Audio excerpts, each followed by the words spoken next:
Assalamualaikum warahmatullahi wabarakatuh. Sama-sama kita niat belajar sebagaimana diniatkan oleh para salafus salih. Namanya ta'allum wa ta'lim wa tazakkur wa tazkir wa naf'a wal intifa' wal ifadah wal istifadah wal hasa ala tamassuk bi kitabillah wa sunnati rasulih sallallahu alaihi wasallam wa du'a ila al-huda wa dilala ala al-khair ibtigha'a mardatihi wa qurbihi wa thawabihi wa husnul khatimah ma'a al-lutfi wal 'afi wal 'afiyah ala niyati anna Allah yarzuquna al-'ilma an-nafi' wal 'amal al-khalis al-maqbul حسن تعليم الدلالة على الهدى ويسر بذلك قلب نبينا محمد صلى الله عليه وسلم وأن الله يفتح علينا فتوح العارفين يفقهنا في الدين ويعلمنا التأويل والتفسير ويهدينا إلى سواء السبيل حسن الخاتمة عند الموت بعد عمر طويل في طاعة الله ورسوله مع اللطف والعافية والعافية وأن الله يرفع عنا البلاء والوباء والغلاء والفحشاء والفتن والمحن والطوفان والفيضان الهزنية وكل صار إلى حضرة النبي صلى الله عليه وسلم ثم إلى أرواح آبائي وإخواني من الأنبياء والمرسلين وآل كل منهم والصحابة والقرابة والتابعين وتابعهم بإحسان إلى يوم الدين ثم إلى أرواح الأربعة الأئمة المجتهدين ومقلدين في الدين والقراء والمفسرين والمحدثين والفقهاء والأصوليين وسادة الصوفية والمحققين وأولياء الكون أجمعين خصوصا الإمام قطب العلوم أبي حامد الغزالي وإلى روح الإمام محمد نووي البنتاني وإلى روح الإمام القطب عبد الوهاب الشعراني وإلى روح الإمام قطب الإرشاد وغوث العباد البلاد الحبيب عبد الله بن علوي الحداد والحبيب الإمام القطب عبد الله بن حسين بن طاهر والحبيب الإمام القطب علي بن محمد الحبشي والحبيب الإمام القطب أبو بكر بن محمد السقاف وجميع أهل الدرك وأهل الباطن وأهل النوبة وأهل الحل والعقد وأهل النور وخصوصا سماحة الأستاذ الإمام الحبر القطب الحبيب عبد القادر بن أحمد بالفقه ونجله سيدنا مولانا سماحة الأستاذ الإمام الحافظ المسند القطب الدكتور الحبيب عبد الله بن عبد القادر بالفقه وإلى روح سيد من أرميا وإلى روح سيد محمد بن علي المالكي وإلى روح عبد القادر بن عبد السقاف وجميع مشايخنا ومعلمنا ومجيزنا خصوصا سيدنا علي عبد الله بن عباس والمعلم أحمد دمياطي الديني وآبائنا وأمهاتنا ومشايخنا ومعلمنا وأخواننا الذين سبقونا بالإيمان ولمن له حق علينا والمسلمين والمسلمات شهد لهم الفاتحة. أعوذ بالله من الشيطان الرجيم. بسم الله الرحمن الرحيم. الحمد لله رب العالمين الرحمن الرحيم مالك يوم الدين إياك نعبد وإياك نستعين اهدنا الصراط المستقيم صراط الذين أنعمت عليهم غير المغضوب عليهم ولا الضالين آمين.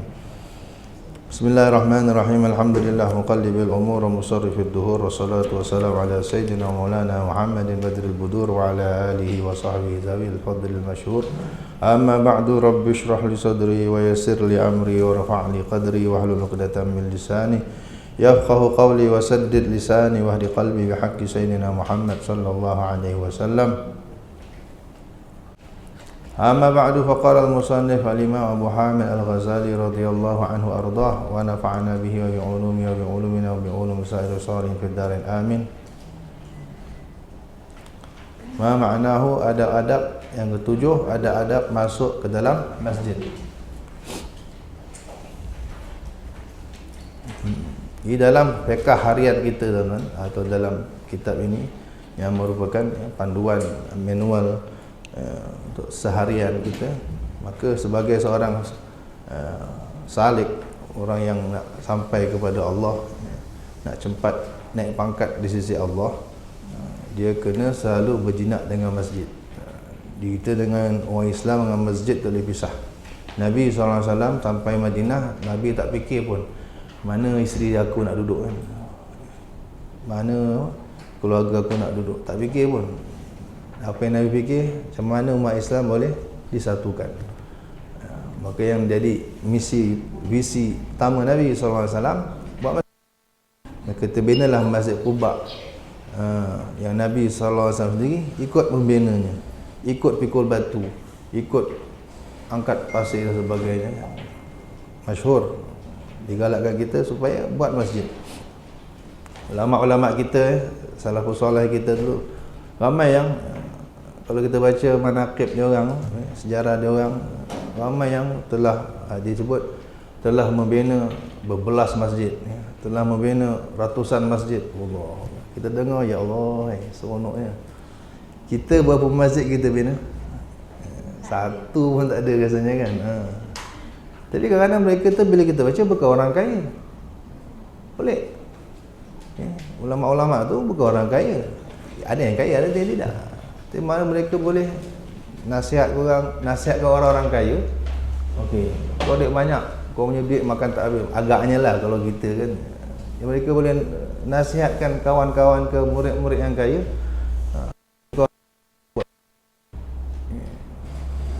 Banyak orang semayang kau dapat. Siapa bina masjid walaupun sebesar sangka burung, sebesar apa? Sarang burung kecil je, maka Allah binakan untuknya mahligai dalam syurga. Banyak lagi lah kelebihan-kelebihan masjid yang disebut dalam hadis. Masjid tu rumah orang takwa. Siapa yang rumahnya masjid, maknanya apa? Banyak masa dia dalam masjid, maka Allah jamin dia tu akan sentiasa gembira hatinya, akan mendapat kerehatan, tenang fikirannya, kemudian akan dijamin melintas sirat dengan selamat.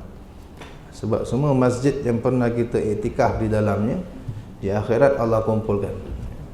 Lagi banyak masjid yang pernah kita masuk iktikaf di dalamnya, lagi banyaklah masjid yang akan datang di akhirat dijelmakan menjadi kapal untuk kita menyeberang titian sirat dengan selamat dan aman. Tak risau dah. Sebab titian sirat tu lebih halus dari rambut, lebih tajam dari pedang, lebih gelap dari malam. Macam mana nak melintas? Tapi Allah kasih kapal. Kau duduk dalam, dia akan berlayar sampai ke destinasinya, sampai ke syurga. Sebab kena banyak pergi masjid, sembahyang di dalamnya. Walau 2 rakaat. Jangan tumpang kencing je kan, kalau boleh.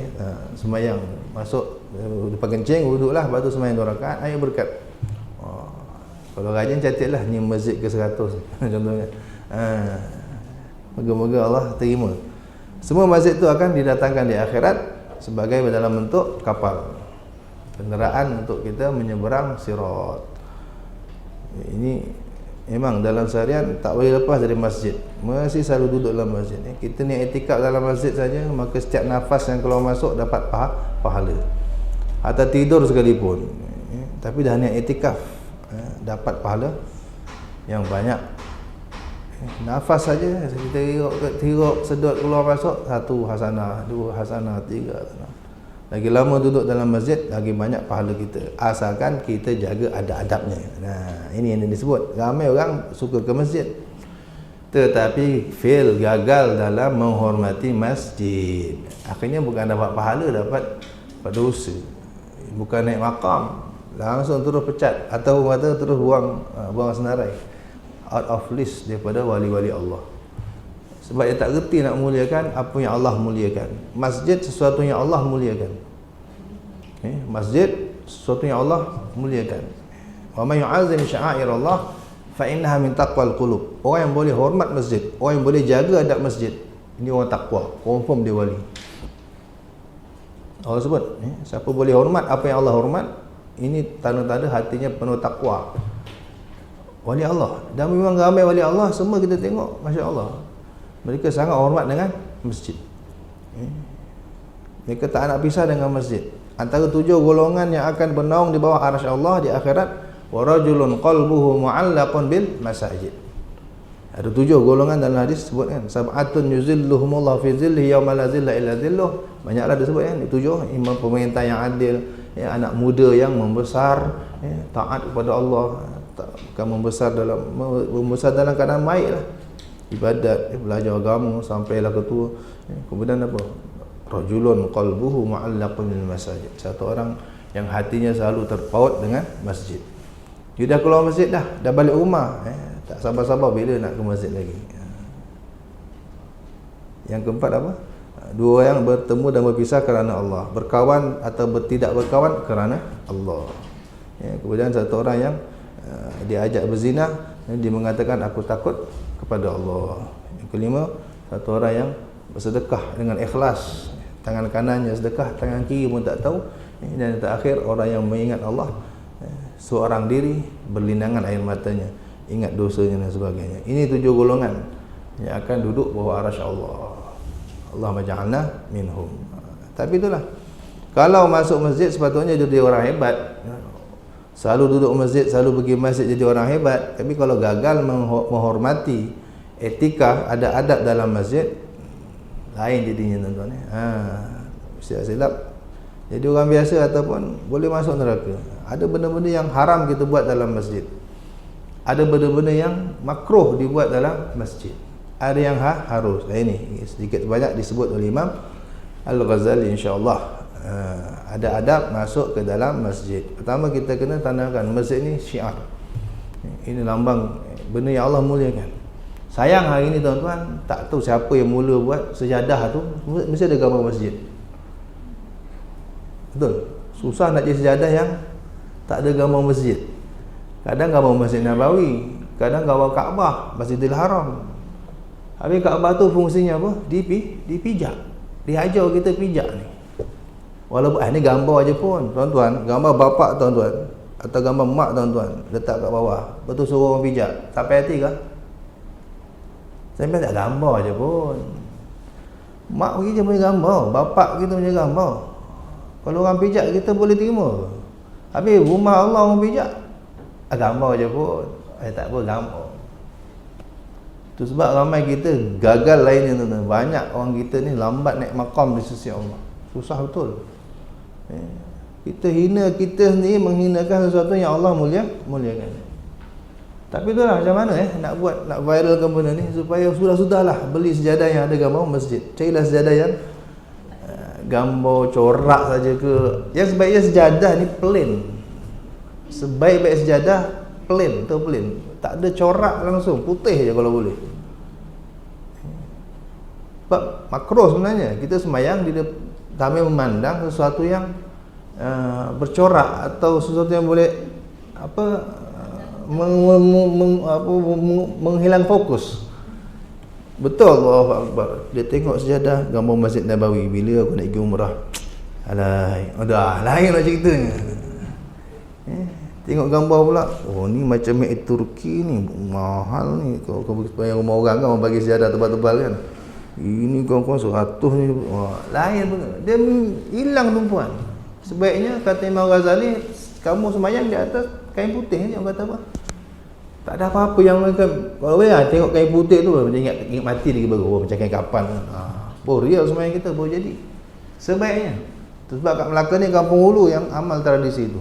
Sejak Rawrah Mufti Haji Khalil fatwakan sampai hari ni, saya rasa lah lama-lama tak pergi kampung hulu. Dia akan bentang sap kain putih. Walaupun ada kapet, dia akan bentang sap kain putih. Betul? Siapa biasa kampung hulu. Itu daripada Arwah Mufti Haji Khalil, Mufti pertama negeri Melaka yang fatwakan. Yang betul. Itu paling bagus sudah. Jadi kalau nak beli sejadah, elakkan. Kita mula dulu. Kita mulakan dulu. Elakkan yang ada gambar masjid, gambar Kaabah, gambar Masjid Nabawi, apa lagi kan. Walaupun hanya gambar, tapi kita memang disuruh memuliakan masjid-masjid ini sebab dia syiar, lambang Islam. Kita disuruh memuliakan dan memijak bukan tanda memuliakan. Apalagi kita duduk kali kan, kadang kita duduk pula tu, betul-betul atas gambar Kaabah tu. Betul kita boleh rasa tenang. Allah Akbar, na'udzubillah min zalik. Ini adab ni kadang macam kita cakap minggu lepas kan. Benda kadang tak wajib. Benda kadang-kadang tak wajib. Apalagi yang wajib. Tapi dia punya impak, dia punya kesan luar biasa. Macam mana Imam Ahmad bin Hanbal, Allah pilih dia jadi Amirul Mukminin fil hadis. Dia boleh hafal, Allah kasih kurnia dia hafal 1 juta hadis. Sehingga dia digelar raja orang beriman di dalam ilmu hadis. Allah angkat dia jadi wali besar. Allah ampun dosa-dosa dia hanya kerana satu sunnah, satu adab mandi yang dia amalkan. Hanya satu adab mandi yang dia pertahankan. Bagaimana Imam Abu Daud telah membeli surga dengan hanya 1 dirham, iaitu hanya nak bayar tambang, patah balik ke tepi sungai, hanya nak ucapkan yarhamukallah. Nak amal satu sunnah bersin saja. Itu nilai, impak. Dan bagaimana sebaliknya kalau tak buat? Boleh bayang. Ada satu orang, satu wali Allah, setiap hari dia akan mimpi Nabi, setiap malam dia akan mimpi Nabi SAW. Allah, setiap malam dia akan mimpi Nabi SAW. Ini orang dulu banyak tuan-tuan. Imam Malik tu mengaku makan. Saya ni setiap malam bittu lailatan illa wa ra'aitu fiha Rasulullah sallallahu alaihi wasallam. Tidak ada malam yang aku bermalam melainkan pasti aku mimpi Rasulullah sallallahu alaihi wasallam. Imam Malik, Imam Syazuli, siapa lagi? Ramailah. Tiap-tiap malam. Ada satu wali Allah tiap-tiap malam mimpi Nabi sallallahu alaihi wasallam. Tiba-tiba ada satu malam dia tak mimpi. Wah, cuak dia kan. Malam kedua pun tak mimpi lagi. Wah, dia dah cemas. Malam ketiga pun tak mimpi lagi. Wah, hitam tuan-tuan. Orang dulu tu, kalau kita biasa, kita dah berapa malam tak mimpi, berapa ribu malam tak mimpi, tenang-tenang saja. Tapi orang dah tiap malam mimpi, tiba-tiba tak mimpi Nabi, oh itu dah macam seksa bagi dia. Sebagaimana diceritakan di Mesir, ada satu orang tabib, dia biasa gubak-gubak orang. Satu hari ada orang datang, tuan, tolong tengok-tengokkan nenek saya, nenek saya lah. Kenapa? Tak tahulah, dia ni penyakit dia pelik. Tak lalu makan, pucat macam nak kata dia kena ketegur pun dia juga. Macam orang apa, kebingungan gitu. Pelik ah. Doktor tak tahu cakap apa. Tak tolong tengok-tengok kan. Dia pun pergi. Sampai pergi dia tengok satu makcik, muka dia busuk. Di tangannya tasbih. Tak henti-henti jalan. Dia pun kata apa? Tanyalah makcik apa khabar? Apa masalah makcik? Makcik tu kata, dah 3 hari aku tak mimpi Rasulullah sallallahu alaihi wasallam. Allah, dia dengar macam tu, tepuk dahi dia terus nangis, dia keluar daripada bilik makcik tu, dia beritahu anak-anak makcik tadi kan. Nangis-nangis dia kata, minta maaf lah kalau ini penyakit nenek kamu, saya pun angkat tangan. Tadi buat apa? Ini penyakit cinta, orang kata apa? Kesan tadi cinta. Macam ada sahabat, bila Nabi meninggal, ada yang terus minta, ya Allah matikan aku, serta-merta Allah matikan. Aku tak nak jumpa orang lagi dah, buat apa aku hidup kalau Nabi sudah tak ada, serta-merta Allah matikan dia. Ada yang minta buta, serta-merta Allah butakan dia. Buat apa? Aku nak tengok siapa lagi dah, tak ada orang yang aku nak tengok lagi. Butakan apa ya Allah? Sayyidina Abdullah bin Zaid radhiyallahu anhu. Yang kata orang, binatang bersama. Semua binatang yang dekat rumah Nabi, yang rapat dengan Nabi, semua bunuh diri. Orang kata apa semua? Mati.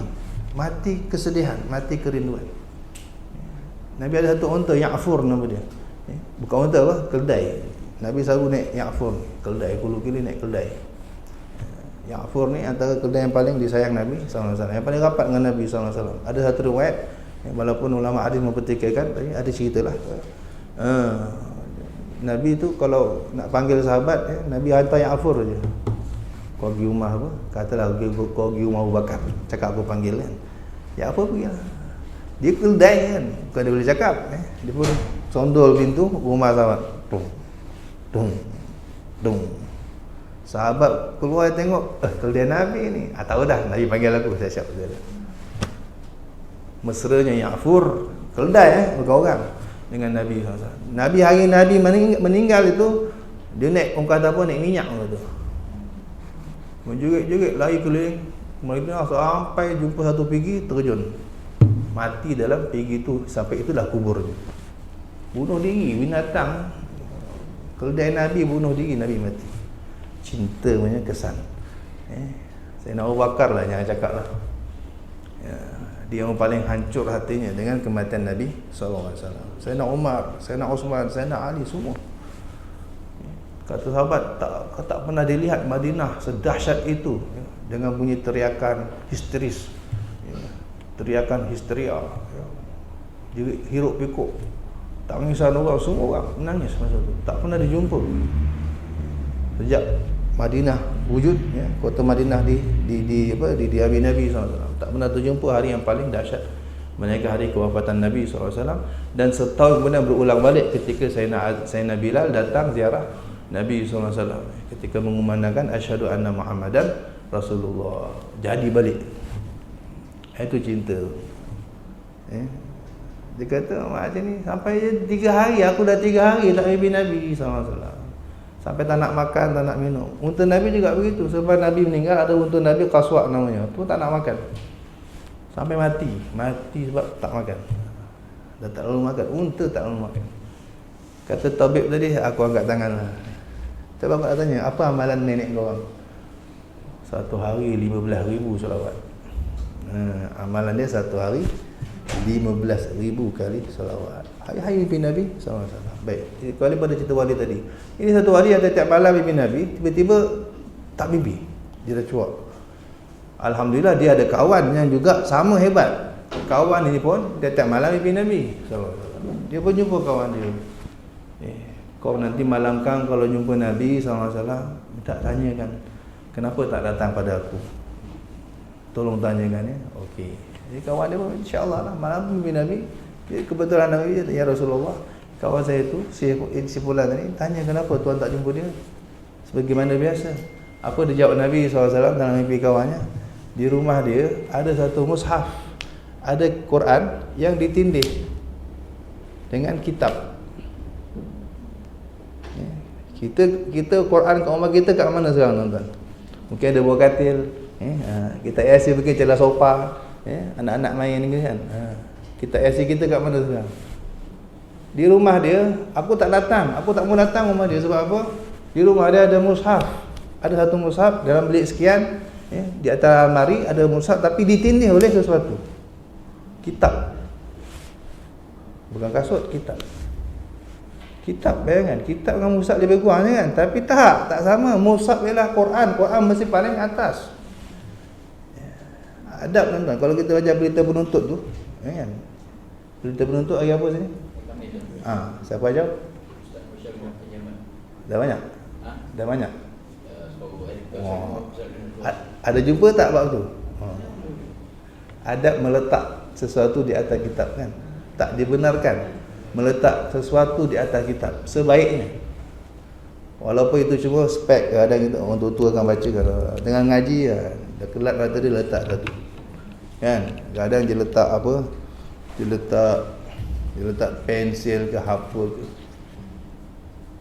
nak kata lipat pun tak boleh. Biasa kita suka tanda kita lipat kan, pun tak boleh. Kalau nak biar sama level dengan dia, ilmu sama ilmu, kalau hadis sama hadis, sebaiknya. Tapi itulah, lagi baik, lagi kita ikut, lagi berkat ilmu kita. Tapi kalau tak nak ikut, tak apa, tak haram. Kalau tiada niat menghina. Ada orang letak duit lagi tuan-tuan. Dia tahu tempat yang paling selamat dalam rumah dia kitab, buku. Anak dia pemalas, semua tak nak baca buku. Dia kata tempat paling selamat nak simpan duit dalam buku lah. RM50, RM100. Dia tahu memang tak jangan harap anak aku nak buka kitab aku ni. Apa hukumnya? Dalam kitab Fathul Mu'in kata haram. Haram letak duit dalam kitab. Tuan-tuan ni. Itu dah memang lampau lah kau hajar. Kitab ni, apalagi kitab wali-wali Allah, kitab Ihya, kitab Bidayah ni kan. Ini kitab wali Allah. Keramat ni, kita kena muliakan. Pegang saja dapat berkat, tengok dapat berkat, apalagi belajar. Tiba-tiba kita letak benda yang wali Allah ni paling benci. Dunia ni benda yang wali-wali paling benci. Kita pergi taruh, Allah, memang cik bala kau ni. Dia pun bagi tahu kawan dia, Rasul sallallahu alaihi wasallam bagi tahu dekat rumah kau ada mushaf, ada Quran yang ditindih. Pergi cek cepat. Balik rumah dia cek betul, terus dia angkat, dia alihkan Quran paling atas. Akhirnya besoknya malamnya mimpi barulah datang balik Nabi SAW. Ini kesan tuan-tuan, kesan adab. Ada kesan baiknya yang hebat, juga kesan buruknya yang na'udzubillah min dzalik. Banyak kita akan rugi. Dua orang yang pergi belajar, sama-sama hebat, sama-sama tamat, tapi bila balik seorang yang menjadi dalam kitab Ta'lim wa Ta'lim sebut. Ulama duk kaji apa pasal ni? Dua-dua pergi mengaji sama, tempat yang sama, guru yang sama, kualiti yang sama, tapi balik seorang yang Allah pilih untuk jadi manfaat pada masyarakat, seorang Allah tak pilih. Dicek hanya sebab yang seorang yang menjadi tu setiap kali dia belajar dia akan menghadap kiblat. Duduk saja, masalah duduk. Adab mengaji saja, antara adab mengaji ialah duduk menghadap kiblat. Kita nak menghafal ke, kita nak mentelaah ke, tu adab. Memang tak wajib, tapi lihat kesannya. Ulama kaji, akhirnya mereka bukukan. muncul kitab ta'lim muta'allim. Penting. Yang seorang ni ikut suka dia je nak ngadap mana kan. Nak ngadap kiblat kah, tak ngadap kiblat kah, ikut dan dia je. Tempat tu kesan adab. Apatah lagi adab masjid, adab rumah Allah. Inna lillahi fil ardi buyutan. Kata Nabi SAW, Allah punya rumah, Allah punya mahligai, Allah punya rumah-rumah di atas bumi. Sahabat tanya, ajib, Allah ada rumah kat bumi. Apa rumah Allah? Masjid. Wa inna umaraha zuwaruha. Sesungguhnya yang meramaikan masjid itulah penziarah-penziarah, ya, pengunjung-pengunjung Allah di rumahnya.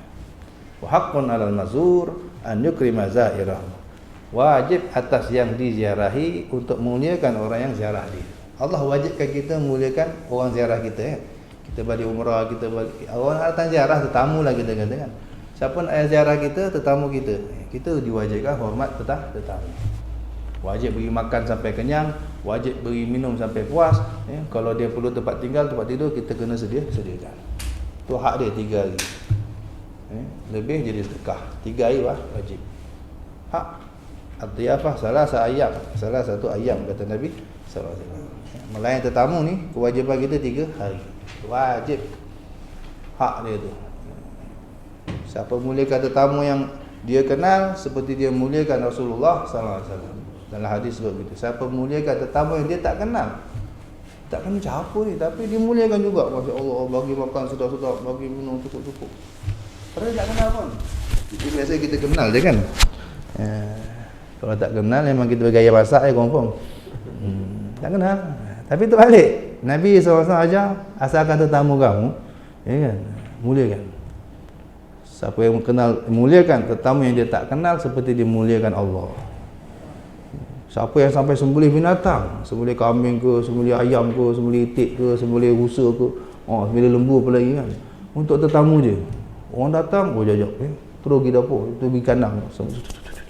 Macam Nabi Ibrahim kan, malaikat datang dia jadi tamu, okey, duduk kejap, tak pakai tanya, zoom, tanya bini dia, macam ada, kita ada anak lembu terus, zap, siap sembelih, siap lapar, siap panggang, kejap sudah settle, fadal makan. Tak tahu depan dia malaikat, dia tengok dia, malaikat mana makan. Tengok tamu tak nak makan, Nabi Ibrahim takut. Pelik ni kan, biasa tamu pantang sorong kan. Wah, ini senyap je. Wah, dia takut. Dia macam ni. Cakap, kami ni inna ursilna ila qaumi Lut. Kami ni utusan Tuhan. Ini semua malaikat ni nak dihantar ke kaum Nabi Lut, anak buah kau kat Sodom tu. Gomorrah kan. Dah tak cakap, gua tak tanya. Nabi Ibrahim itu begitu, tak pernah makan solo tuan-tuan, tak pernah. Kalau makan mesti ajak orang, cari tetamu, ditamukan, ditraktir, dibelanja, makan. Tak pernah makan seorang. Dia sanggup berjalan berbatu-batu hanya nak cari orang temankan makan.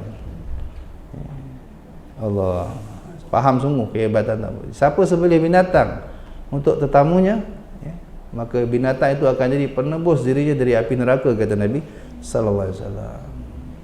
Saat kita ditakdirkan Tuhan banyak dosa kan, Allah nak humban ke neraka, tiba-tiba binatang tu akan datang jadikan penebus. Dah, kau tak payah masuk neraka, binatang ni gantikan kau.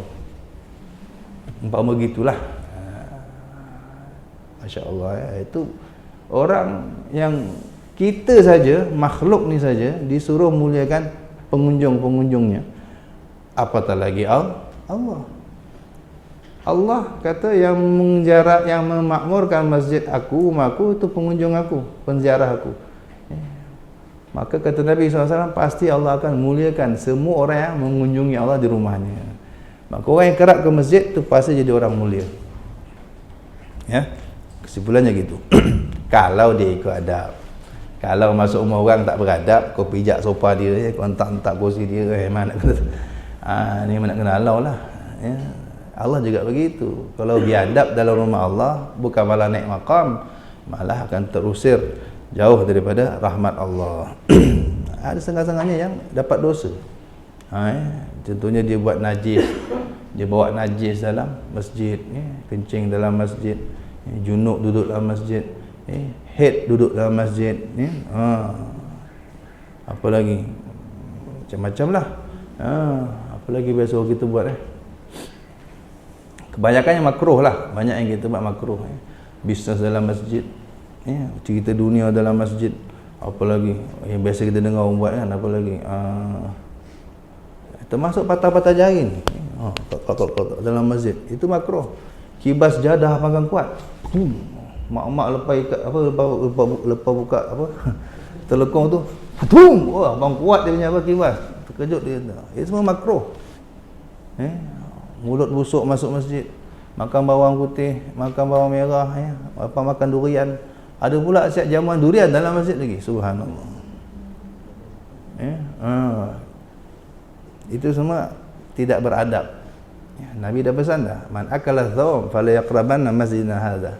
Siapa makan bawang putih kan dahsyat baunya, subhanallah, walaupun powernya luar biasa, walaupun dia punya apa, faedahnya luar biasa. Nabi SAW pernah beritahu Sayyidina Ali, makan bawang putih,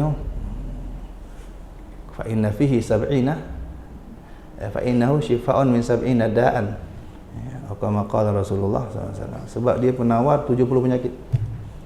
70 penyakit boleh settle dengan bawang putih. Tapi Nabi ni tak makan. Aku bukan tak nak makan, aku tak boleh nak makan sebab mulut aku ni tariqul Quran, jalan. Hari-hari aku dapat wahyu, aku nak kena baca Quran, benda mulia. Kalau mulut busuk, kita baca Quran tu biadab namanya dengan ayat Allah. Sebab sunat nak baca Quran, nak ngaji, gosok gigi dulu, wangikan diri, sunnah, adab. Ini lepas isap rokok, a'udzubillahi minasyaitanirrajim, bismillah, Allahu Rabbi. Nabi SAW tak makan, tak berani makan bawang putih. Pertama, nak hormat laluan Quran ini, laluan keluar Quran ini. Kedua, Nabi nak hormat dan respect malaikat kiri kanan ni. Di mulut kita je 2 malaikat setiap hari berbeza-beza, tuan-tuan. Siang lain, malam lain, 2. Ada 10, totally setiap orang ada 10 hafazah dia panggil. Ya ta'aqabuna fikum malaikatun bil-laili wa malaikatun bin-nahar. Selalu silih berganti, ada shift-shift dia. Pada korang, malaikat siang, malaikat malam. Ulama sebut, iaitu disebut hafazah, malaikat penjaga. 10 orang, setiap orang 10 malaikat.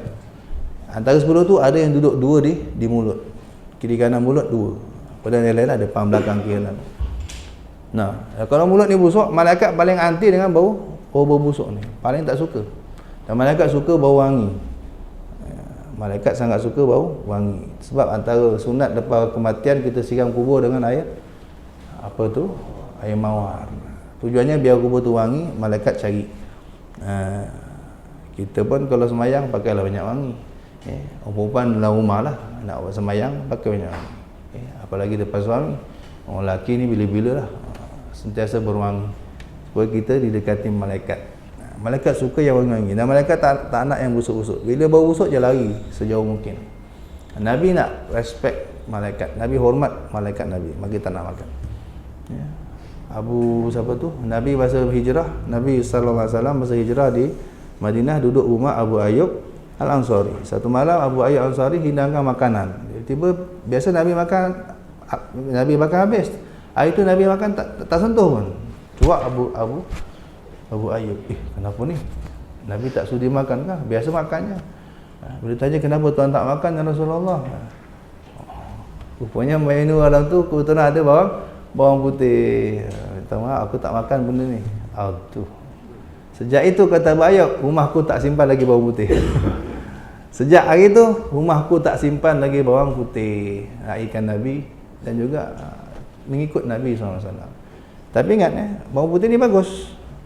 Nabi sendiri menganjurkan saya Ali makan. Dan kajian hari ini pun, kajian doktor-doktor ini pun mengakui kebenaran kehebatan bawang putih. Bagus makan. Tetapi kalau dah mulut busuk, jangan pergi masjid. Adabnya gitu. Nabi larang. Sebab dalam masjid penuh malaikat. Tak ada malaikat apa orang kiri kanan kita kan.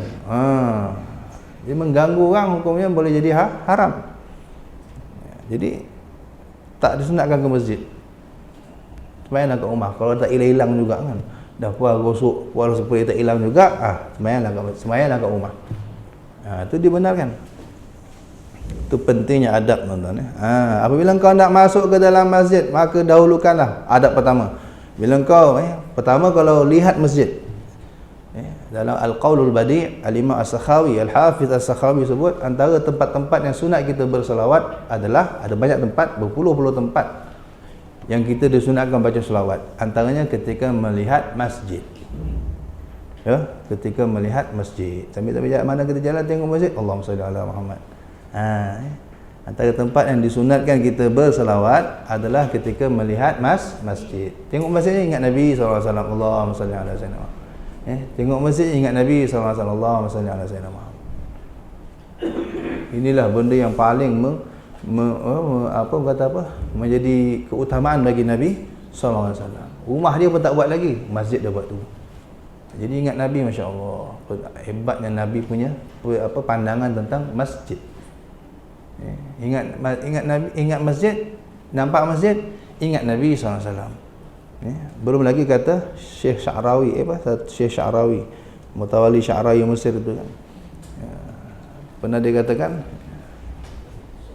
semua masjid, saya ringkakan, semua masjid yang ada ini adalah daripada air mandian jenazah Rasulullah sallallahu alaihi wasallam. Ketika Nabi dimandikan jenazahnya tu, airnya kan hilang. Sebagainya yang di mata tu dihisap, diminum oleh Sayyidina Ali karramallahu wajhah, yang di bahagian mata. Kata Sayyidina Ali, selepas aku minum, fawuristu ilmal awwalin wal akhirin, aku Allah kasih ilmu orang dulu, ilmu orang ini, terus dapat dah dunia apa semalam berkat air mandian Rasulullah SAW. Tapi yang lain tak tahu, tak ada dalam kitab, tak ada sebut mana pergi, sahabat buang ke, sahabat minum ke, tak ada cerita. Yang ada yang dekat belah mata tu, itu ada riwayat. Jadi Syekh Sya'rawi tanyalah satu orang syekh di Mesir kan, syekh tak jawab. Padahal ni orang antara ulama terhebat Mesir. Sampai dia balik, dia pergi cek kita tak jumpa, bongkar-bongkar kita tak jumpa, lama tertidur, keletihan, tak jumpa hadis tentang tu, mana pergi air jenazah Rasulullah SAW, air mandian jenazah tu. Dia balik cek kita tak jumpa, sampai tertidur, dalam tidur mimpi Rasulullah SAW. Dalam mimpinya Rasulullah datang, di sebelahnya ada anak muda bawa lampu, gelap kan. Rasulullah datang, dia terang lah. Lepas tu dia, ya Rasulullah, mana lepas tuan-tuan aku mandi tu, air jenazah mandian tuan tu mana pergi? Rasulullah tak jawab. Dia kata, tanya budak ni, tuan, mana pergi? Oh, dia berkata, air tu telah menguap sampai ke awan, dia jadi berat, akhirnya jadi awan hujan. Allah perintahkan Allah tu pergi ke seluruh dunia dan turunkan hujan. Mana-mana bumi yang ditimpa air hujan itu jadi masjid hari ini. Oh, sedar pada mimpi, puati dapat jawapan. Besok dalam muktamar tu, dalam apa panggil muktamar bahasa Melayu, apa tu panggil, perhimpunan, tak ada forum lah. Forum ni ulama-ulama semua ni. Syekh Sya'rawi masih muda masa tu. Dia tanya kan, dia nanya. Lepas tu tak tanya, sampai dah bersurai, Syekh ni tak sabar nak jawab kan. Dia punya, kau tak nak tanya ke soalan kau semalam? Okey, dah dapat jawapan dah. Jawapannya ialah ceritalah kita. Lepas tu, kau tak tanya ke siapa beritahu? Tak nak tanya. Yang beritahu kau, yang beritahu aku Nabi tau. Bukan, kata Syekh, bukan. Yang beritahu kau budak yang bawa lampu dalam mimpi kau kan? Macam mana kau tahu? Akulah budak tu. Kata Syekh Sya'rawi, akulah budak tu yang dalam mimpi kau. Syekh Mutawali Sya'rawi, tu cerita yang masyhur. Satu ulama besar, wali besar di Mesir, ahli tafsir. Terpulang maupun syahid atau tidak, ini hanya mimpi, tapi biasanya mimpi yang melibatkan Rasulullah SAW biasanya benar. Wallahu a'lam. Tapi itu yang disebut oleh Imam As-Sakhawi. Tengok masjid, nombor satu kita apa? Selawat. Nampak je masjid, Allahumma salli ala Sayyidina Muhammad. Nampak je masjid, Allahumma salli ala Sayyidina Muhammad. Di samping masjid, tempat yang paling disukai Nabi SAW. Kemudian bila kau nak masuk ke dalam masjid, maka dahulukanlah kakimu yang kanan, kaki kanan. Jangan masuk kaki kiri. Kalau terlajak masuk ke kaki kiri, apa nak buat? Ya, kalau boleh gostan baliklah. Gostan balik. Allah baca doa, bismillah, masuk tanah balik. Biasakan. Satu ulama pernah terbuat begitu. Satu ulama ni. Dia masuk je terus dengar suara tanpa rupa tengking dia. Oi, lembu dia kata. Oi, lembu. Oh, lembu. Terus keluar balik. Terus dapat gelar Ats-Tsauri, lembu. Si lembu. Tak tahu itu Sufyan Ats-Tsauri atau orang lain. Tapi ada satu ulama besar, Sufyan Ats-Tsauri. Tsaur makna lembu. Entah dia ke entah orang lain, wallahu alam tapi macam dia, wallahu alam. Wali tu begitu. Buat salahnya terus Allah didik. Allah langsung tegur. Kita agak kita diri tegurlah kan. Pandai-pandailah jaga diri. Kita taklah macam dia orang. Allah Dan baca olehmu Allahumma salli ala Sayyidina Muhammad, selawat lagi. Ini bukan tengok, ni masuk. Pun tempat antara puluh-puluh tempat yang kita disunatkan berselawat ialah ketika masuk masjid. Allahumma salli ala Sayyidina Muhammad wa ala ali Muhammad wa sahbihi wa sallim. Allahumma ighfir li dhunubi waftah li abwaaba rahmatik. Ya Allah, limpahkanlah rahmatmu dan salam sejahtera-Mu kepada penghulu kami Nabi Muhammad sallallahu alaihi wasallam dan kepada keluarga serta sahabat baginda. Lepas selawat, doa mustajab selepas selawat dan sebelum selawat. Sebab kita minta selawat ni untuk orang kata kunci kemakbulan kan. Semua doa tak akan menembus langit kecuali dibacakan selawat ke atas Nabi sallallahu alaihi wasallam. Semua doa tak akan terangkat kata Nabi SAW, melainkan dibacakan selawat ke atas Nabi SAW barulah akan terangkat.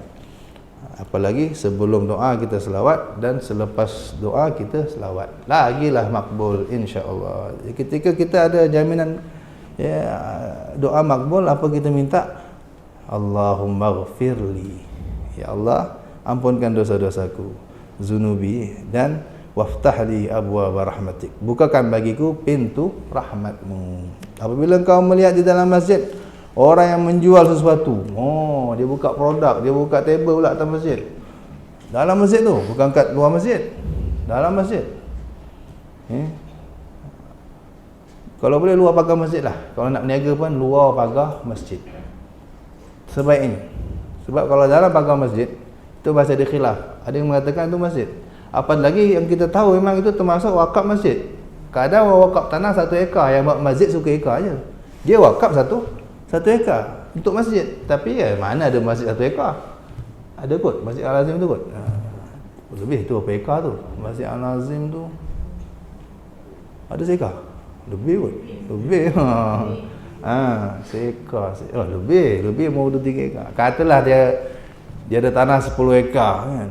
Saya wakaf untuk masjid 10 ekar, tapi biasa pakai kan 1 ekar aja atau 2 ekar aja. Awal itu padahal masih hutan, tapi dah diniatkan masjid, hukumnya masjid. Bila sudah wakaf untuk masjid, walaupun belum ada bangunan, sudah taraf masjid. Tak boleh berak kencing situ, tak boleh. Haram buang air dalam masjid. Dah boleh ni iktikaf situ. Tak mesti ada bangunan. Apatah lagi dah ada bangunan. Jadi kalau wakaf biasanya gitu, orang akan asingkan niat. Ni untuk masjid, untuk kawasan tandas ni, untuk kawasan orang haid ni. Tu yang bijaklah pewakaf yang mengaji biasanya gitu. Dia tak hukum kan. Kita ni tak belajar masa wakaf, orang wakaf kita wakaf, lalan nyusahkan orang. Kalau orang mengaji, dia tahu dah. Bila dia nak wakaf, dia tahu dia akan detailkan. Okey, ni untuk ruang solat. Ni saya wakaf untuk orang haid.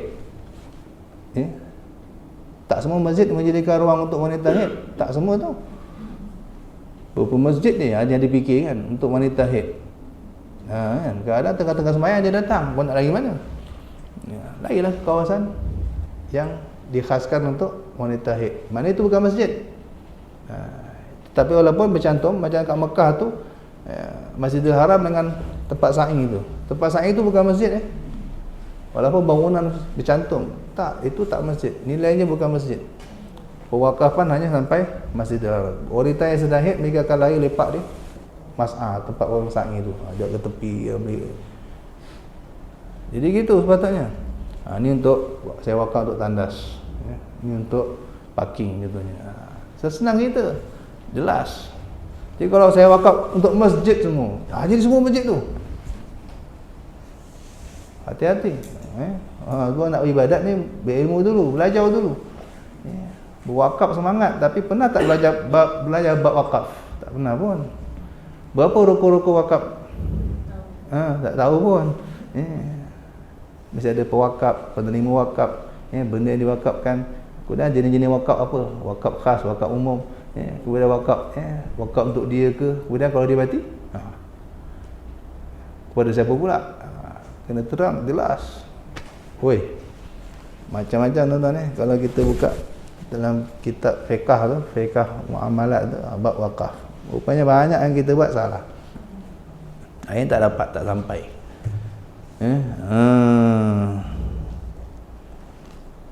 Jadi kalau boleh nak berniaga ni luar pagar masjid lah. Ada pendapat ulama, semua yang dalam pagar masjid ialah masjid.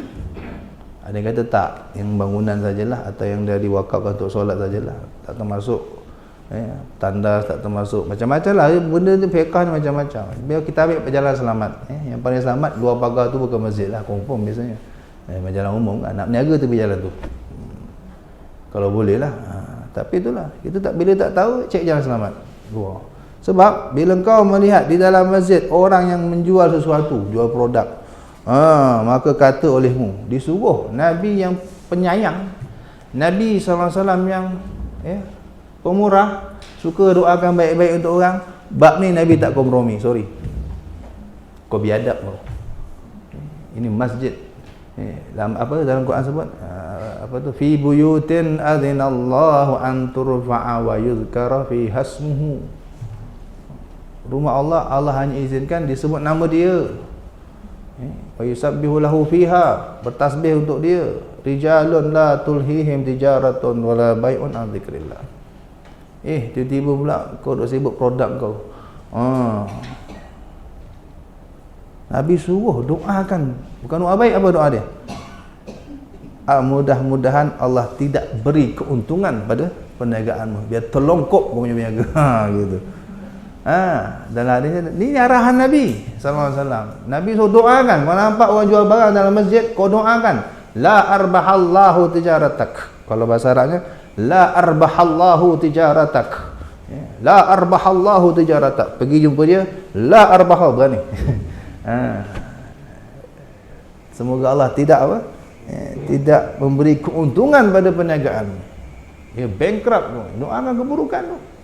Nabi yang suruh. Pasal apa? Ni biadab dia orang. Tak layak dapat doa baik. Tapi kalau dia ikut law, dia ikut adab, dia kat luar, pergi jumpa dia, masya-Allah, beli barang dia, niat support dia kan. Kemudian doakan, arbahallahu tijaratak. Sunat bila kita nego barang apa semua kan, beli barang, doakan apa? Peniaga itu dengan doa arbahallahu tijaratak. Arbahallahu tijaratak. Semoga Allah untungkan. Kalau tak tahu bahasa Arab, cakap Melayu. Semoga Allah untungkan kau punya bisnes, masya-Allah. Doakan. Sunnah doakan orang kan. Apalagi doa Nabi. Sayyidina Abdul Rahman bin Auf itu, Allahu Akbar, sekaya-kaya sahabat kan. Dia datang Madinah tak ada duit, selai sepinggang. Orang kata apa? Dia hijrah selai sepinggang. Orang nak bagi macam-macam kat dia kan. Sahabat-sahabat Ansar yang pemurah kan, nak bagi duit, nak bagi tak. Kau tunjuk kat aku mana pasal. Orang tunjuk sana pasal. Dia pun ada bisnes, tapi kenapa meletup bisnes dia? Sehingga dikatakan dia meninggal tu warisannya 60 seorang bini saja, dia ada 4 bini, 4 isteri. Satu isteri dapat 2 juta dinar. Ini makna kalau 4 makna 8 juta. Isterinya saja 1/8 berapa juta? 8 juta dinar. Isteri 1/8 makna 8 kali 8 itu aset dia masa meninggal. Aset cash. Kira lah. Sekarang 1 dinar bersamaan 1 dinar 4 gram lebih. 1000 lah, betul? 1 dinar 1000 ringgit. Betul eh? 1 dinar kan 4 gram lebih. 4 gram lah kita kata. 1 gram berapa ratus kan? 200 setengah. Kita kata 200 setengah. Mana 1 dinar? RM1,000. Faham? Seorang isteri saja dari 4 isteri dapat bahagian faraid dia cash apa? 2 juta dinar. Tuan-tuan kira berapa? Mana seluruh aset dia ialah masa dia, seluruh duit dinar dia, duit cash dia, duit emas dia masa meninggal baru tadi 8 kali 8 apa? 64 juta dinar. Tak masuk aset kekal, tak masuk aset aset lain tu cash money kata duit emas. 64 juta dinar. Kenapa? Dia punya bisnes didoakan Nabi SAW. Nabi doa, ya Allahumma barik di Abdurrahman fi safqatih. Ya Allah, kau beri berkat Abdurrahman ni dalam setiap transaksi dia. Asal dia deal dia orang, memang meletup. Boom. Dia bisnes apa pun meletup. Sampai bisnes jual kurma busuk pun meletup. Sampai tahap jual kurma busuk meletup. Ini kalau sudah berkat tu begitu. Tu penting meniaga nak berkat. Bukan nak cepat kaya. Bukan nak kaya cepat, tapi nak berkat. Kaya cepat kalau nak hilang berkejap sekelip mata boleh hilang. Tapi kalau berkat, Masya Allah. Berkat. Sampai dia pernah Sayyidina Abdul Rahman kata, aku dah fed up lah kaya nak mampus ni. Kaya gila aku ni. Fed up lah. Sampailah bila kurma dia dah dituai, dia tak nak jual. Biarlah nak engkrak lah, nak malah. Sampai busuk kurma tu. Dia buat tak tahu juga. Orang nak beli tak jual apa semua. Biarlah aku dah malas dah. Kata dah terlalu kaya sampai gitu. Tapi itulah, tiba-tiba di satu negeri berlaku ketaun, berlaku penyakit wabak lah. Sampai raja-raja pun kena, semua rakyat kena. Puas lah ubat, tak ada ubat. Tapi tabib kata, ini yang boleh ubat penyakit kita ni kurma busuk je tuan-tuan. Tuanku dia kata. Tak tahu tabib ni mana ngaji kan. Kurma busuk je boleh apa? Boleh kasih settle ni penyakit ni. Okey, pergi cek kurma busuk. Mana ada tuanku kurma busuk. Orang dah habis makan telan. Jangan kata kurma rutop masa muda orang dah ribat. Kurma rutop yang apa? Kurma apa yang apa namanya rutop, pernah tengok kan? Yang bertangkai lagi tu.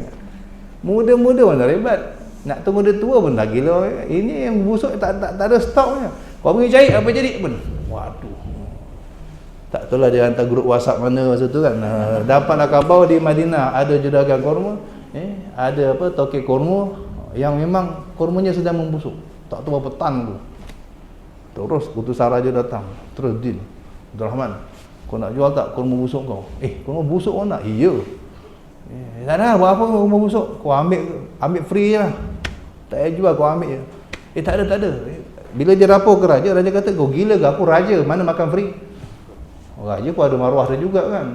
Raja makan free. Orang bagi, mana maruah apa kan? Macam kita kalau bini belanja kan, mana maruah kita kan? Kita belanja bini patutnya. Ini raja, tiba-tiba nak makan. Tak ada. Cakap ada, 3 kali ganda aku bayar. Akhirnya Rahman tak ada apa lah. Allah. Akhirnya habis licau stok kurma busuk tu, dia dapat duit 3 kali ganda. Lagi kaya dia. Aduh, cuba kita macam tu. Itu semua dari mana datang? Berkat. Allahumma barik li Abdurrahman fi safqatihi. Ya Allah, berkati Abdul Rahman dalam setiap transaksi dia. Kita kalau berniaga juga gitu. Cek orang alim, cek orang bersih, orang wali-wali ni kan, minta doa. Saya berniaga ni, tolong doakan. InsyaAllah, kalau doanya mustajab, meletup kan. Nasi basi pun cik esok. Mana tahu nasi basi kalau kat Indo tak buang. Kita je buang. Kat Indo semua hidup, semua jadi makan. Nasi basi jadi rangginang apa panggil? Inang-inang tu. Ataupun jadi macam-macam dia boleh buat. Orang Indo kreatif buat makan tu. Kita kulit cempedak kita buang, sana buat perkasam. Makan. Kita kulit tebikai kita buang, sana buat masak air. Macam labu air tu, macam timun apa panggil? Labu air kan. Orang tak tahu ingatkan timun air, ingatkan timun rumahnya kulit tebikai lah. Abang sedap. Tak erti kita takkan buang. Benda ni kalau Allah nak kasih manfaat, walaupun kita ikut otak itu tak ada manfaat, Allah boleh buat. Itu Abdul Rahman bin Auf bila berkat. Berniaga dalam masjid jangan, itu biadab. Allah tak izinkan. Nabi yang paling rahmat, paling penyayang pun suruh doakan terlungkup. La arbahallahu tijaratak. Semoga Allah tidak memberi keuntungan pada perniagaanmu. Kalau bahasa Melaka biar terlongkop kau punya bisnes. Kalau nak edit dalam bahasa kita kan dapat mudah faham. Kalau cakap macam ni tak faham. Terus cakap moga terlongkoplah bisnes kau. Gitu. Dan apabila engkau melihat orang yang mencari sesuatu harta yang hilang, ada pula cari duit, cari barang hilang. Manalah kunci aku ni? Manalah handphone aku? Dia cek sambil bersuara. Itu maknanya itu yang dilarang. Jadi kalau cari senyap gitu, adabnya begitu. Kalau barang hilang dalam masjid, jangan cari pakai suara, cari diam-diam. Adab ni adab. Dan Nabi yang paling penyayang kepada kita pun takkan berkompromi bab ni.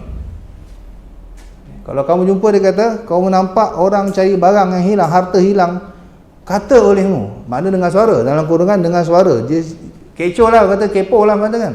Manalah alah yang kau nampak. Dia cara dia jumpa pengerusi atau jumpa imam, tolong announce sikit. Tu tak apa. Siapa ada hilang barang sila jumpa saya. Gitu. Dah. Ni tidak, dia dengan suara kulu-kulu siap sudut dia membising. Ini yang Nabi kata apa? Kalau kau nampak orang begini, kata olehmu. Mudah-mudahan Allah tidak mengembalikan kepadamu harta yang hilang itu. La raddahallahu dallatak. La raddallahu dallatak. La raddallahu dallatak. Semoga Allah tidak kembalikan barangmu, hartamu yang hilang itu. Nabi ini suruh. Tak betul ni kurang-kurang hajar ni. Orang yang biadab, Nabi tak sayang. Tapi orang beradab, Masya Allah, Nabi akan doakan. Kalau dia mencari dengan adab, dia harusnya ikut law, ikut undang-undang ni, kita doakan yang baik-baik. Raddallahu dallatak. Semoga Allah kembalikan barangmu. Doakan dia, ya Allah kembalikan barang dia yang hilang. Bagi dia amalan. Ada banyak amalan ulama-ulama untuk barang hilang kan. Tanya baca surah duha, baca ya hafiz 119 kali. Kemudian ya adalah amalan-amalan khas, saya tak ingat tapi ada catatannya. Banyak untuk cari barang hilang. Ada lagi ulama suruh tawassul Fatihah kepada Syekh Ma'ruf Al-Karhi, satu wali besar di Karh di Iraq, di Baghdad. Syekh Ma'ruf Al-Karhi, siapa hilang barang Fatihah ke dia. InsyaAllah kalau sampai diterima, cepat jumpa. Banyak cara kalau nak cari barang hilang tu, amalan-amalan ulama-ulama, wali-wali Allah. Kita bagi dia. Tapi kalau dia tak ikut adab, jangan kongsi, jangan share tu ilmu. Nabi suruh doakan, jangan kasih jumpa. Dia orang biadab. La raddallahu alaika dallatak. Semoga Allah tidak mengembalikan kepadamu harta yang hilang itu. Begitulah kita disuruh oleh Rasulullah sallallahu alaihi wasallam. Faham ya? Tengok nilai adab. Nabi untuk Nabi tak ada masalah. Kau nak kutuk aku, kau nak biadab dengan aku tak ada hal. Tapi jangan dengan Allah. Kalau sudah melibatkan Allah, Nabi tak kompromi. Kalau Nabi nak diludah, nak dimaki, nak dikuang hajar, Nabi langsung takkan bertindak apa-apa. Cool saja, relax saja. Tapi kalau menyangkut Allah, bila hak Allah dihina, hak Allah diabaikan, hak Allah dipelekeh, lam yakum ahadun li ghadabih. Kata sahabat, seorang pun dah takkan berani bangun nak menghadap kemurkaan Nabi sallallahu alaihi wasallam. Itu Nabi sahabat faham sangatlah tu. Ketika ada kes curi berlaku dan sabit kes yang akan menyebabkan potong tangan. Pencuri ini bapak dia dah pening. Bapak dia takut anak kena potong tangan. Tapi walau bagaimanapun bukan senang. Ini makna dah betul-betul dahsyat ni. Sampai dah memang sabit kes. Kalau kita belajar bab ni memang sebenarnya susah nak sampai tahap boleh potong ni. Tapi kalau dah sampai tahap boleh potong memang dahsyat dah ni. Ketika nak dipotong tangannya, maka bapaknya jumpa sahabat-sahabat, tolonglah cakap ke Nabi. Tak, jangan potong lah. Boleh kautin ke? Bayar ke apa, bisa bayar lah, jangan potong lah. Sahabat tahu dah, ini potong tangan bukan hukum Nabi, ini hukum Allah. Quran cukup. Quran cakap wasariqu wasariqatu faqta'u aydiyahuma, pencuri laki, pencuri perempuan, potong tangan mereka berdua.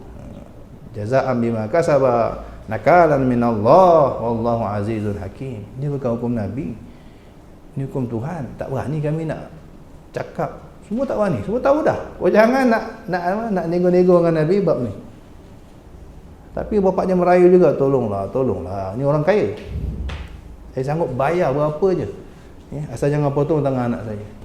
Sahabat tak berani. Saya tak berani.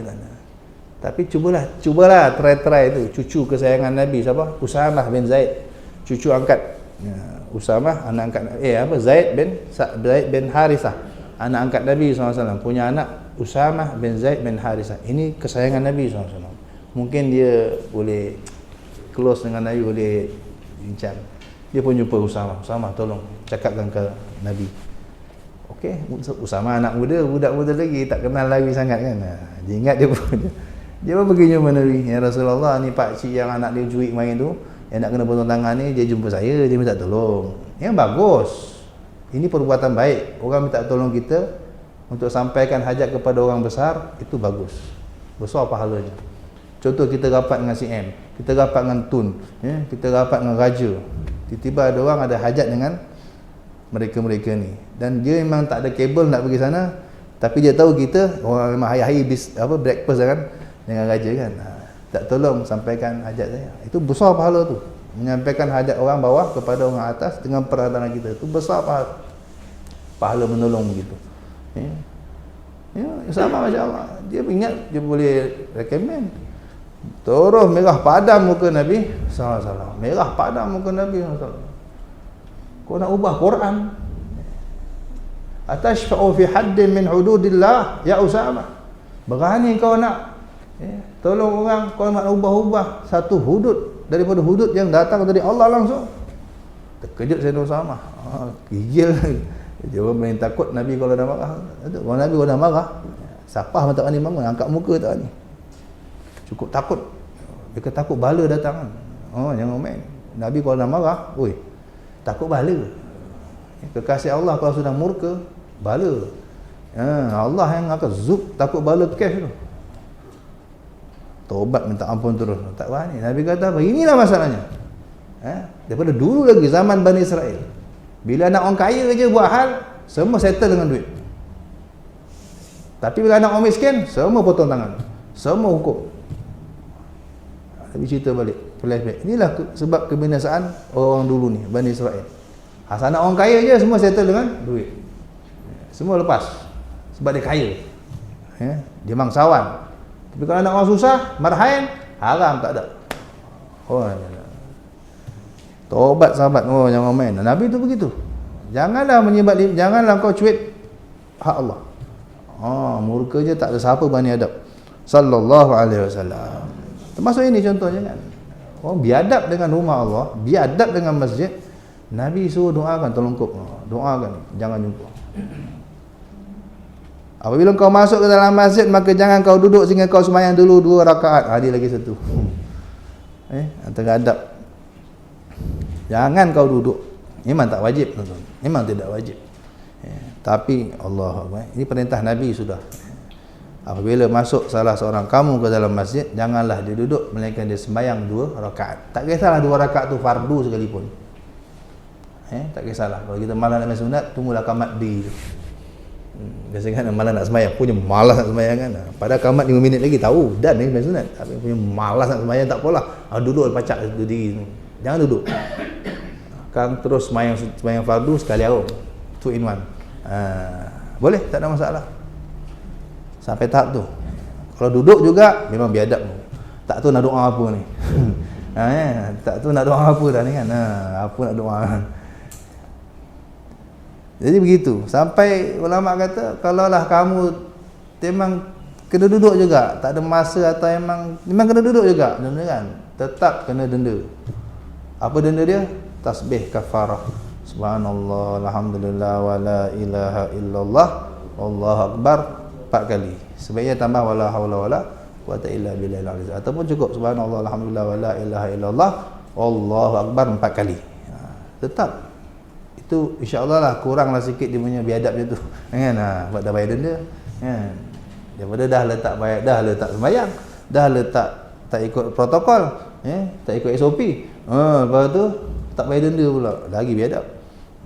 Sampai itu je ulama kata kalau terpaksa duduk, bacalah tasbih tadi. Insya-Allah jadi kafarah. Kita dah bayar denda lah. Tapi sebaiknya sembahyanglah 2 rakaat. Ringkas je. Baca Fatihah aja, tak payah baca surah pun kan. Kalau nak cepat juga, Fatihah aja, tak payah baca surah. Rukuk pun asal tumakninah aja. I'tidal pun asal tumakninah aja. Kalau nak cepat sangatlah kan. Walaupun imam sedang berkhutbah. Walaupun sembahyang Jumaat, imam sedang berkhutbah, sembahyang. Jangan terus duduk. Walaupun ada ceramah dah mula, sembahyang. Walaupun ada ceramah, sembahyang, cari sudut, sembahyang. Kalau ada sudut lah, kalau tak ada sudut tak payahlah. Pasal duduk tak ada sudut nak sembahyang, semua dah penuh kan. Kalau ceramah yang orang hebat-hebat kan penuh masjid kan. Tak ada ruang nak solat, duduklah tapi bayar denda. Apa denda dia? Subhanallah, alhamdulillah, wala ilaha illallah, Allahu akbar. Subhanallah 4 kali. Ya.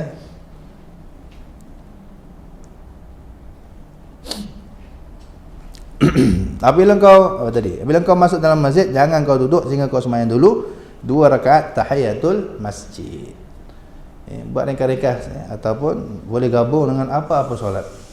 Hatta solat fardu sekalipun boleh digabung dengan tahiyatul masjid. Niat tak niat tetap dapat. Dan jika kau ada soalan tentang ini? Tak ada. Biasa buat kan. Semua dah faham. Jika engkau bukan dalam keadaan suci daripada hadas kecil. Jikalau engkau bukan dalam keadaan suci dari hadas kecil, maka kita tak ada wuduk lah. Ketika kita tak ada wuduk atau engkau tidak bermaksud mengerjakan sembahyang tahiyatul masjid itu, memang tak nak buat pun, datang nak ambil air kolam masjid je. Contohnya kan. Dia berubat kat mana, doktor berumur kata pergi cari kolam 7 masjid. Habis kampung Ulu dia masuk, kampung Keling dia masuk. Lepas tu tak sembahyang pun. Tak apalah. Memang tak masuk tak nak sembahyang. Oleh kerana contohnya di sini Syekh Fahmi Zamzam, almarhum Syekh Fahmi Zamzam kasih contoh yang famous lah. Kenapa orang masuk masjid memang tak akan buat tahiyatul masjid? Biasanya oleh kerana ada majlis ilmu yang sedang berjalan misalnya, takut ganggu tumpuan. Kadang-kadang kalau dah ramai masuk, contohnya yang datang satu kereta 7 orang. Atau satu bas turun, takkan semua nak sembahyang. Dah orang yang tengah syok tengok Tok Guru, tengok orang sembahyang. Mana ni Kelantan ni? Dah. Itu biadab juga, dah biadab dengan Tok Guru. Depan Tok Guru ni ada adab lain pula tuan-tuan. Akan panjang lagi ceritanya. Taklim sedang membahas adab dengan Tuan Guru. Tengok jam tak boleh. Saya je boleh tengok tuan-tuan. Depan ada. Tak ada, bagus. Tapi ada yang degil tengok belakang juga. Tapi mungkin ada yang pun tak tengok, dia jeling. Tak apalah itu. Tengok jam tak boleh sebenarnya. Toleh pun tak boleh. Adab depan guru. Kalau sahabat depan Nabi itu macam ada burung atas kepala ni, membatu. Imam Syafi'i kalau buka kitab macam ni slow je. Tak ada semayang tak ada. Lepas Imam Malik juga takut. Minum air tak berani. Ar-Rabi' Imam Rabi' bin Sulaiman kata, aku kalau nak minum air, Imam Syafi'i tengah tenung aku, tak terminum aku.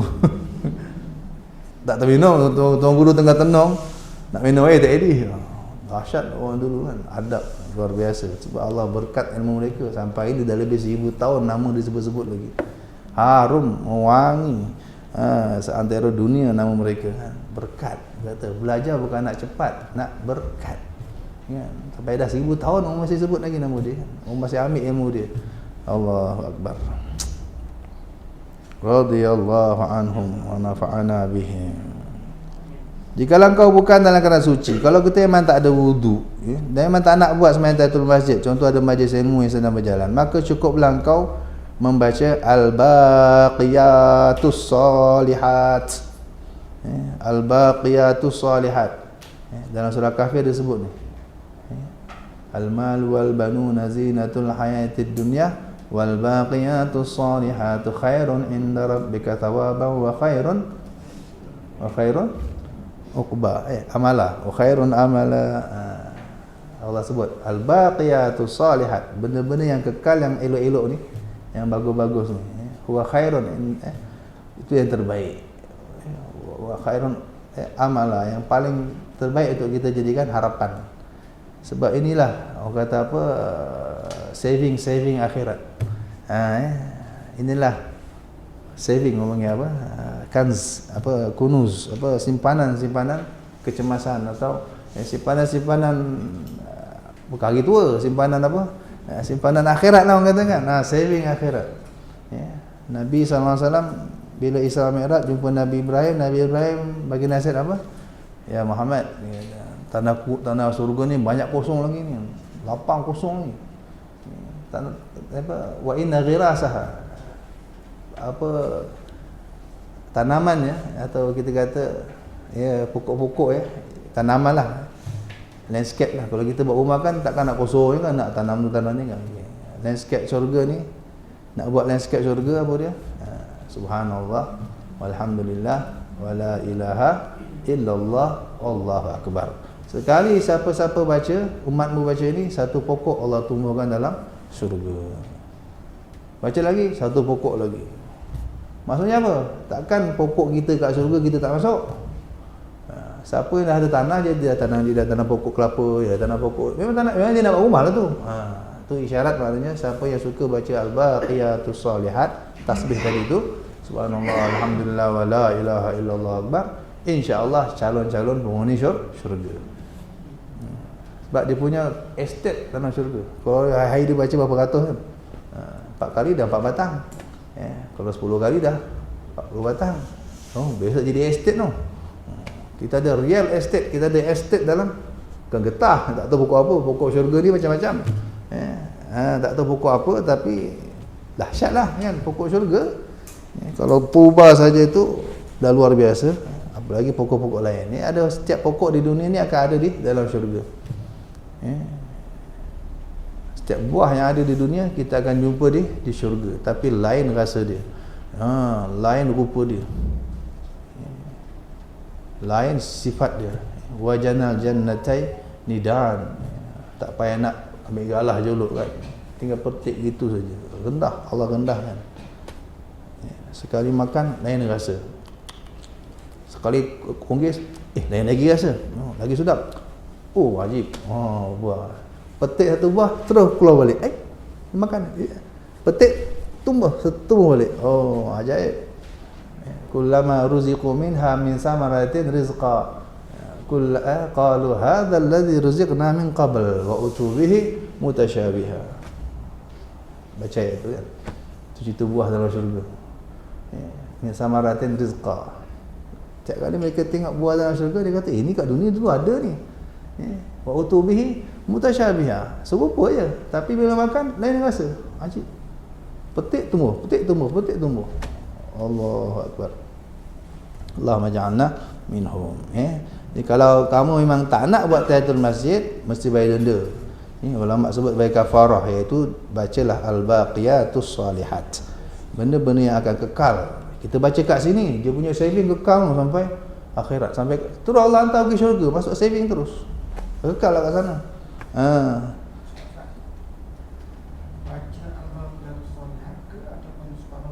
Itu tu betul soalan dia bijak.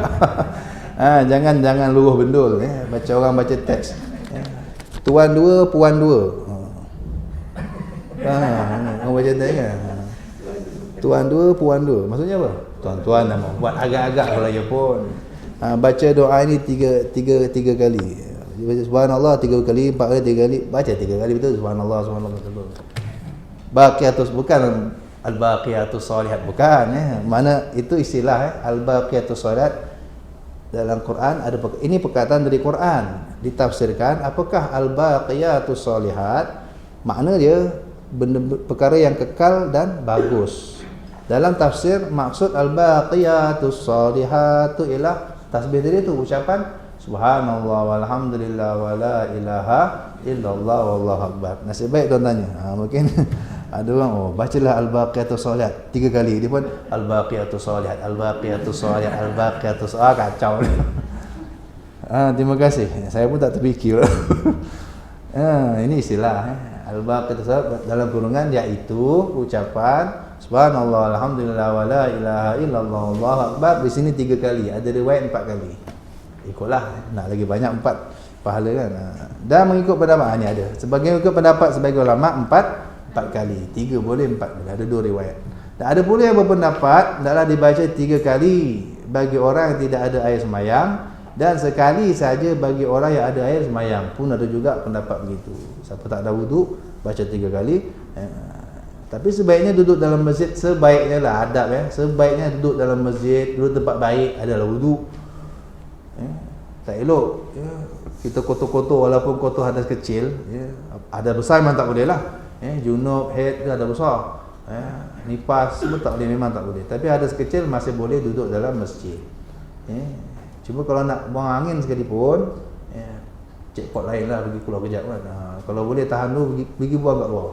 Sebab dalam masjid penuh dengan malaikat.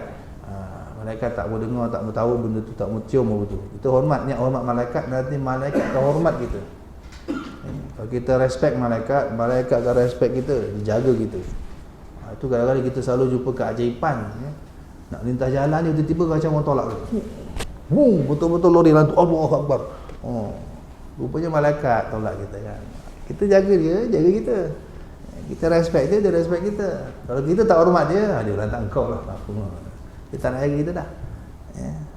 Kemudian apabila engkau belum lagi sembahyang sunat qabliyah subuh, jadi kat rumah tak nak buat qabliyah subuh kat rumah, kita buat kat masjid, boleh berlaku. Maka buatlah di masjid dan memadailah sembahyang sunat subuh itu untuk menjadi sembahyang tahiyatul masjid. Itu kalau kita dah lewat datang dah kamat, terus sembahyang sunat, terus sembahyang subuh berjemaah, itu sudah dianggap tahiyatul masjid.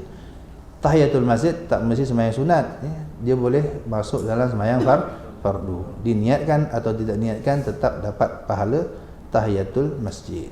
Dan apabila kau telah selesai daripada yang demikian itu, maka hendaklah kau berniat iktikaf. Lepas sembahyang terus niat iktikaf, ataupun masa masuk dah boleh niat iktikaf. Ataupun setengah ulama kata dalam solat tu pun boleh niat iktikaf. Setengah ulama kata boleh. Lepas Fatihah kita niat dalam hatilah. Tapi macam-macam pendapat lah. Paling sedap masuk masjid dah niat iktikaf dah. Pijak kaki kanan tu, lepas baca doa tu terus niat iktikaf. Sebaiknya baca kuat-kuat biar orang lupa jadi ingat. Kalau kita masuk masjid, baca kuat-kuat. Nawaitul i'tikaf fi hadzal masjid. Orang itu lupa jadi ingat. Banyak ulama ngamal gitu. Dibaca kuat-kuat saja. Masuk masjid, nawaitul i'tikaf fi hadzal masjid. Sunnatan lillahi ta'ala. Kalau lagi hebat, kita niat nawaitul i'tikaf fi hadzal masjid, misla ma nawahu salafun salih. Aku niat iktikaf dalam masjid macam salafus soleh niat. Salafus soleh, wali-wali Allah zaman dulu kalau pergi masjid tu macam-macam niat. Macam-macam niat. Mungkin lebih, bila kita ni apa pergi masjid? Pergi masjid ibadat je, apa gitu je lah. Wali-wali mereka punya macam-macam niat. Ada satu kitab dulu saya pernah ngajar 8 niat. Salafus soleh tu tak kurang 8 niat mereka iktikaf tu. Jadi kita tak tahu, kita boleh niat macam tadi. Apa yang salafus soleh niat, apa yang wali-wali Allah niat, duduk masjid aku niat juga. Nawaitul i'tikaf fi hadzal masjid. Misla ma nawahu salafun soleh. Seperti apa yang diniatkan oleh salafus soleh. Mereka itu tak kurang 8 niat, mungkin ada yang lebih. Maka semua tu kita dapat, maka pahala kita dapat banyaklah. Itu paling, kalau malah nak recall satu-satu kan 8 kan banyak. Niat nak imarahkan umat Allah, niat nak jadi tetamu Allah, yang saya ingatlah niat apa lagi niat macam-macam lah. Niat nak gembira, redha Allah. Allah redha, Allah suka tengok orang pergi masjid. Azab nak turun pun kata Allah, aku teringin nak azab hamba-Ku. Tiba-tiba aku nampak orang ramaikan masjid. Aku tengok orang baca Quran, aku tengok kanak-kanak Islam masih ramai. Maka reda kemurkaanku.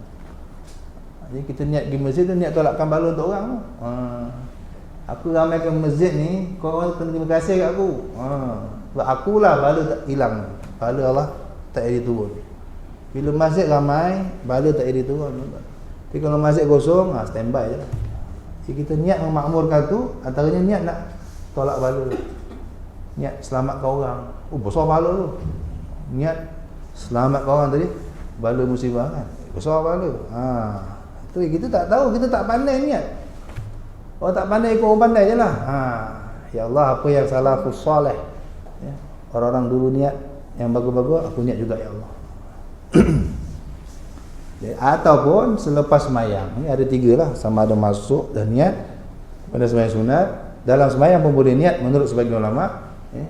Ataupun yang paling selamat, lepas salam barulah kita niat iktikaf. Dan ini berulang kali. Iktikaf ada satu bab dalam fiqh itu, babul iktikaf. Ada pembahasan yang lumayan panjang. Ya. Kalau dah keluar, dia ni setiap kali keluar walaupun kita tandas, masuk balik nanti niat iktikaf lagi. Ya. Setiap kali keluar tetap disunatkan masuk masjid, sembahyang lagi sunat buat tahiyatul masjid ni, dia tak kisah walaupun berpuluh-puluh kali, walaupun beratus kali kita keluar masuk tetap disunatkan tahiyatul masjid. Tetap disunatkan niat iktikaf. Kenapa? Sebab pahala iktikaf itu besar. Rugi duduk masjid berjam-jam tapi tak niat iktikaf. Allah rugi sangat.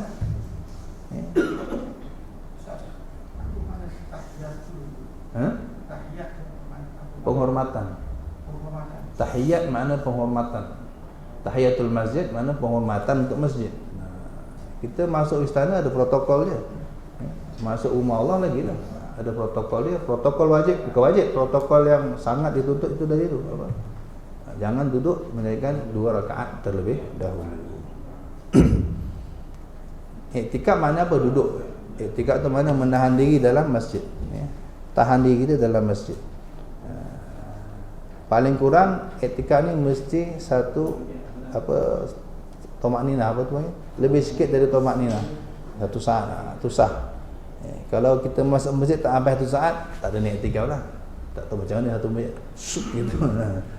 Jadi kalau lebih 1 saat dah boleh niat iktikaf. Tapi pahala tak kesolah.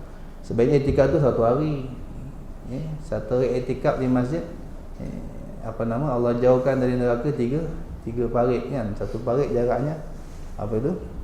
Antara timur dan barat. Banyaklah kelebihan iktikaf tu kan. Apalagi iktikaf di Masjid Nabawi kan. Apalagi di Masjidil Haram. Masjid biasa saja sudah luar biasa. Dan di dalam masjid, maka bacalah doa yang selalu dibaca oleh Rasulullah sallallahu alaihi wasallam selepas sembahyang sunat subuh. Panjang. Lepas qabliyah subuh itu ada doa panjang. Ini bagus amal. Baca hari-hari. Nabi tak tinggal ni biasanya. Ada beberapa riwayat dari beberapa sahabat. Ini riwayat daripada siapa ni? Tak ada keterangan nanti. Panjang doanya. Nak cerita memang qabliyah subuh dengan solat subuh tu, memang Nabi biasanya tak sembahyang subuh on time, cepat tak, memang lambat. Bahkan dalam mazhab Hanafi, sunat sembahyang subuh tu dah terang-terang tu, agak terang-terang. Ada hadisnya. Asfiru bis subhi fa innahu a'zamu lil ajri. Sembahyang subuh ketika sudah terang-terang tanah orangnya. Jangan masih gelap sembahyang subuh. Biar dah terang-terang sikit tu baru dah sembahyang subuh. Maknanya daripada azan sampai kita sembahyang tu macam-macam kita kena buat. Dan macam-macam amalan kita boleh buat. Atau je doa ni, Nabi akan baca doa ni, panjang doa ni, macam-macam Nabi minta. Memang saat itu doa mustajab. Antara azan dan qamat, doa takkan ditolak. Apalagi waktu subuh, malaikat turun naik ni. Malaikat memang kalau kita Allah buka hijab memang kita berdiri belum tengok ramai malaikat turun naik ni kan. Lepas tu doa sangat mustajab. Ada banyak amalan, antaranya untuk tarik rezeki ni kan. Nabi kata siapa baca antara subuh dengan sebelum qamat tu baca subhanallah bihamdihi subhanallahil azim astaghfirullah, subhanallah bihamdihi subhanallahil azim astaghfirullah. Senang je, boleh apa kan? Subhanallah bihamdihi subhanallahil azim astaghfirullah. 100 kali je. Apa janji Nabi? Apa janji Nabi SAW? Ta'tikat dunya raghimatan. Dunia datang kepadamu dalam keadaan menghina-hina, menyembah-nyembah, ambil laku. Dunia datang menyembah kita, menghinakan diri, ambil laku.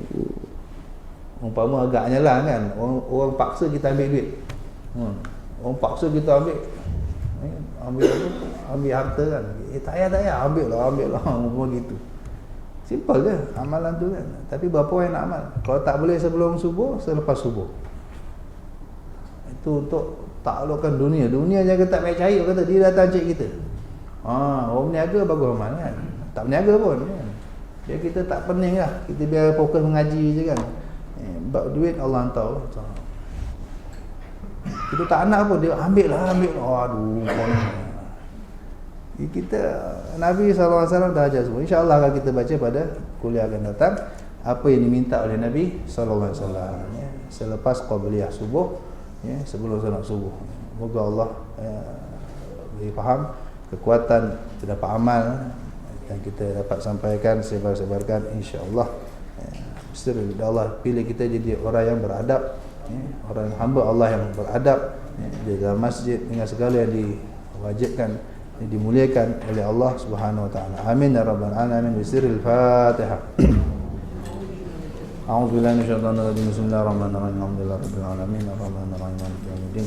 Iyyaka na'budu wa iyyaka nasta'in. Ihdinas siratal mustaqim. Shiratal ladzina an'amta 'alaihim ghairil maghdubi 'alaihim waladdallin. Amin.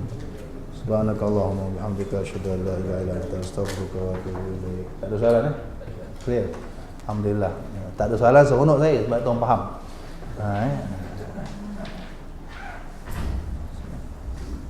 Sekian. Assalamualaikum warahmatullahi wabarakatuh.